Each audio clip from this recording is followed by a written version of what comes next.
प्रिय दोस्तों, मेरे चैनल में आपका स्वागत है। 80 और 90 के दौर में एक हास्य अभिनेता ऐसा भी था जिसकी डायलॉग डिलीवरी या कॉमिक टाइमिंग छोड़िए, सिर्फ चेहरा ही किसी फिल्म में दिख जाता तो हंसी छूट जाती थी। वो महान कॉमेडियन सतीश शाह है। जितेंद्र वाली हातिमताई फिल्म का नजरुल हो या फुतहा फिल्म वीराना में हेमंत बिरजे का दोस्त, उनके किरदार को कोई भूल ही नहीं सका है। मगर वो अचानक कैसे गायब हो गए, कभी आपने सोचा है? अगर नहीं तो ये सच आपको चौंकाने वाला है। जी हाँ, क्या आप जानते हैं कि सतीश शाह अपनी एक फिल्म देखने के बाद इतने शर्मिंदा हो गए कि उन्होंने एक्टिंग ही छोड़ दी। चलिए सतीश के फिल्म में आने की कहानी से लेकर उनके एक्टिंग छोड़ने का पूरा सच आपको बताते हैं। हिंदी फिल्मों में अपनी अलग पहचान रखने वाले सतीश शाह वैसे तो गुजराती हैं, लेकिन पूरे हैं बम्बईया है। बम्बे में ही 25 जून 1951 के दिन पैदा हुए। यही पर छोटा सा घर हुआ करता था जिसमें मम्मी पापा के साथ रहा करते थे। मगर दूर दूर तक इनके परिवार का फिल्मी दुनिया से कोई नाता नहीं था। फिर ये कैसे बॉलीवुड की गलियों में पहुंच गए, ये दिलचस्प किस्सा आपको सुनाते हैं। सतीश स्कूल में पढ़ा करते, खेलों में बड़ी रुचि थी। शुरू से ही लंबे चौड़े थे और स्कूल के कैप्टन हुआ करते थे। एक बार की बात है, स्कूल में नाटक हो रहे थे। सब कोई ना कोई किरदार निभा रहा था। इनकी एक टीचर की नजर सतीश पर पड़ी तो उनको भी रोल करने को कहा। ये बचने लगे तो टीचर ने जबरदस्ती इनको एक किरदार दे दिया। सतीश ने वैसे तो मजबूरी में वो रोल किया, मगर नाटक में उनके अभिनय को देखकर सब चौंक गए। जहाँ दूसरे बच्चे अपने डायलॉग भूल रहे थे, वही सतीश सारे डायलॉग याद कर पूरे मूड में बोलते रहे। बस फिर क्या था, वो स्कूल के हीरो बन गए। अब तो स्कूल का ऐसा कोई नाटक नहीं जिसमें सतीश को बुलावा ना आए। उनको भी मजा आने लगा और वो भी नाटकों में खूब हिस्सा लेने लगे। लेकिन उनके अभिनय को असली उड़ान तो कॉलेज में मिले। 12वीं पास कर उनको सेंट जेवियर्स कॉलेज में दाखिला मिल गया। सेंट जेवियर्स में 2 थिएटर ग्रुप हुआ करते थे, नाट्य मंडल और संगीत मंडल। सतीश ने दोनों को ही ज्वाइन कर लिया।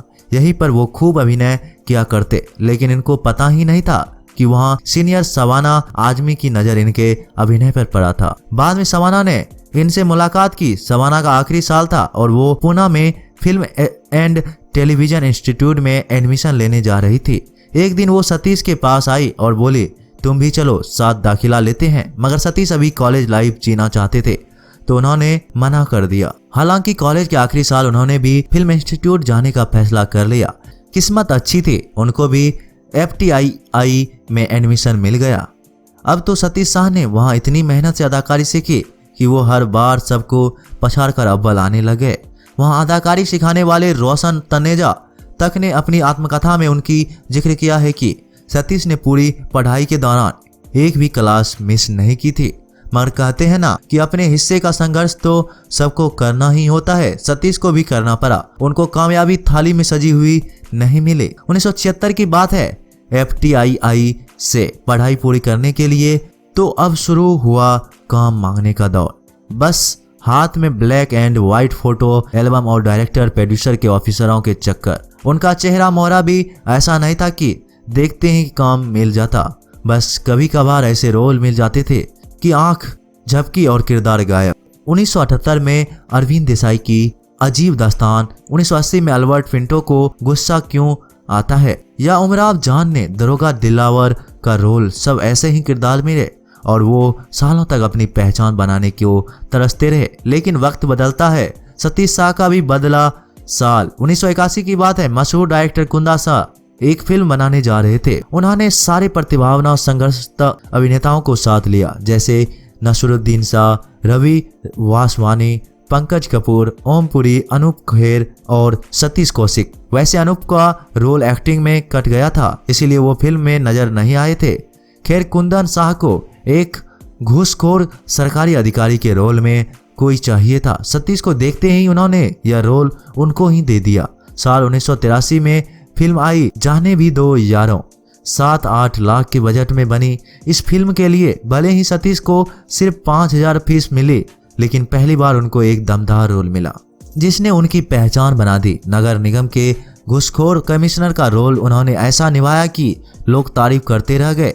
सबसे खास बात यह थी कि चंद सीन्स के बाद वह पूरी फिल्म में बस लाश बनकर दिखे, मगर लाश बनकर ही उन्होंने पूरा मजमा लूट लिया। इसके बाद उनको ऐसा टीवी शो मिला जिसने इनकी जिंदगी बदल कर रख दी। 1984 में दूरदर्शन पर एक शो बन रहा था। सतीश शाह को सफी इनामदार राकेश बेदी ने लेकर कई दिग्गजों के साथ यह शो मिल गया।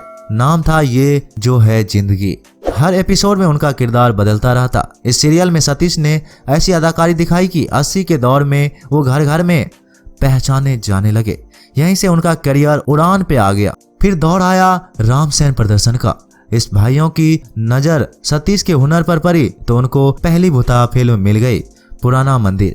इस फिल्म में सांगा के रोल में उन्होंने कमाल कर दिया। इसके बाद तो रामसेन प्रदर्शन की वो फेवरेट बन गई।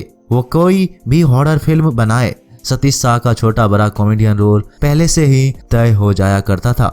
याद कीजिए वीराना फिल्म में जब वो हेमंत बनर्जी के साथ धकेला गेस्ट हाउस पहुंचते हैं, या फिर पुरानी हवेली में दीपक प्रासर के असिस्टेंट फोटोग्राफर मंगू बने सतीश कैसे भूतों के बीच गुदगुदाते हैं।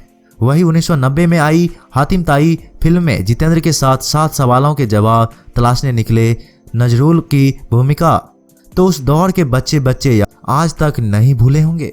कभी परी के जादू से मंगवाया गया ढेर सारा खाना एक पल में चटकर खा जाने वाला सीन, या इंसान को खाने वाले राक्षस की गुफा में लड़की बनकर जाने वाला दृश्य। सतीश शाह की अदाकारी का कोई जवाब नहीं था। 80 और 90 की क्या उसके बाद का दशक भी उनका ही था।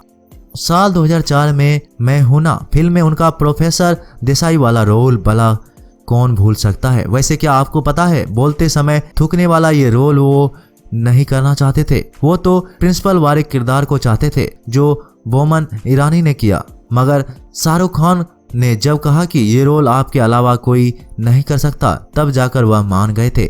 इसी साल उनका शो सारा भाई वर्सेज सारा भाई भी आया, जो इतना ज्यादा मशहूर हो गया कि नई पीढ़ी के बच्चों तो उनको इसी नाम से पहचानने लग गए। लेकिन दोस्तों, सोचा है कभी कि एक से बढ़कर एक फिल्म में दमदार एक्टिंग करने वाले कॉमेडियन सतीश शाह अचानक फिल्म में पर्दों से कैसे गायब हो गए? इसकी वजह शर्मिंदगी थी। वो अपना एक फिल्म को देखकर इतने शर्मिंदा हो गए कि एक्टिंग ही छोड़ने का फैसला कर लिया। वो फिल्म कौन सी थी, ये बताने से पहले उनकी निजी जिंदगी को थोड़ा जान लीजिए। 1980-81 की बात है। एक फिल्म फेस्टिवल में उन्होंने अपनी पत्नी मधु को पहली बार देखा था। देखते ही उनको शादी के लिए प्रपोजल भी कर दिया था, मगर मधु नहीं मान रही थी। इत्तेफाक से उनकी एक फिल्म की शूटिंग मधु के SNDT कॉलेज में होनी थी। यहाँ फिर से दोनों की मुलाकात हुई और फिर से सतीश ने शादी की बात छेड़ दी। इस बार मधु मान गई और आखिरकार साल 1982 में दोनों की शादी हो गई। अब हम बताते हैं आखिर उन्होंने किस फिल्म को देखकर एक्टिंग ही छोड़ दी। वो साल 2014 में आई थी।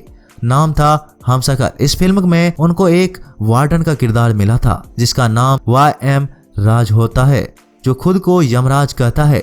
साजिद खान की ये फिल्म फुल कॉमेडी से भरी सुपर फ्लॉप फिल्म साबित हुई। इस फिल्म में खुद के किरदार को देखकर सतीश शाह बहुत शर्मिंदे हो गए थे। एक इंटरव्यू में उन्होंने बताया था कि इस फिल्म में लोगों ने उनके काम की तारीफ तो की थी, लेकिन उनकी आत्मा ने कहा कि वो ये सब क्या कर रहे हैं, ये उनका वाला हास्य नहीं है। सतीश का मन उनको कचोटने लगा कि क्या सिर्फ पैसे के लिए ही वो ये किरदार कर रहे हैं। इस रोल से वो इतने शर्मिंदा हुए कि उन्होंने अदाकारी ही छोड़ दी।